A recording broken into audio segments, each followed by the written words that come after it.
Hi hello ನಮಸ್ತೆ ಎಲ್ರಿಗೂ welcome back to my channel. Hope so ನಿಮ್ಮ 2024 second P U C Karnataka board examination end ಆಯಿತು ಅಂದ್ಕೊಳ್ತೀನಿ. So ಇದೇ ಒಂದು ಖುಷಿಯಿಂದ ನಾವು ಕರ್ನಾಟಕ ನಡೆಸೋವಂತಹ ಕಾಮನ್ ಎಂಟ್ರೆನ್ಸ್ ಟೆಸ್ಟ್ ಅನ್ನೋ ಎಕ್ಸಾಮ್ ಬಗ್ಗೆ ತಿಳಿಯೋಣ. ಇದರ ಪ್ರಿಪರೇಷನ್ಸನ್ನು ಮಾಡೋದು ಹೇಗಂತ ತಿಳಿಸ್ತೀನಿ. ಸೊ ನೀವು ಯಾವುದೇ ರೀತಿಯಾದಂಥ ಭಯ ಪಡಬೇಡಿ, ನಾನು ನಿಮ್ಮ ಜೊತೆ ಇದ್ದೀನಿ. ಡೈಲಿ ಸೀರೀಸ್ ಅಪ್ಲೋಡ್ ಮಾಡ್ತೀನಿ. DPPಸನ್ನು ಹಾಕೋಣ, ಕ್ವಶನ್ ಸಾಲ್ವ್ ಮಾಡೋಣ, ಯಾವ ಥರ ಕ್ವಶನ್ಸ್ ಬರುತ್ತೆ ಪ್ರತಿಯೊಂದನ್ನು ತಿಳಿಸ್ತೀನಿ. ನೀವೇನು ಮಾಡಬೇಕು, ಮುಖ್ಯವಾಗಿ ಲೈಕ್ ಮಾಡಬೇಕು, ವಿಡಿಯೋನ ಫ್ರೆಂಡ್ಸ್ ಆ್ಯಂಡ್ ಫ್ಯಾಮಿಲಿ ಜೊತೆ ಶೇರ್ ಮಾಡಿ, ವೆರಿ ಇಂಪಾರ್ಟೆಂಟ್ ಈ ಸಬ್ಸ್ಕ್ರೈಬ್ ಮಾಡಿ, ಬೆಲ್ ಐಕನನ್ನು ಕ್ಲಿಕ್ ಮಾಡಿ.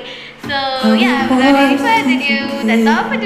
ಬಾಯ್ ಬಾಯ್. ಸಬ್ಸ್ಕ್ರೈಬ್ ಮಾಡಿದ್ರೆ ಮಾತ್ರ ಮುಂದಿನ ವಿಡಿಯೋ ನಿಮಗೆ ಸಿಗುತ್ತೆ. ನಿಮಗೋಸ್ಕರ ನಾವು ಸಿಟಿ ವಿಡಿಯೋಸನ್ನು ಮಾಡ್ತೀವಿ. ಬಾಯ್ ಬಾಯ್.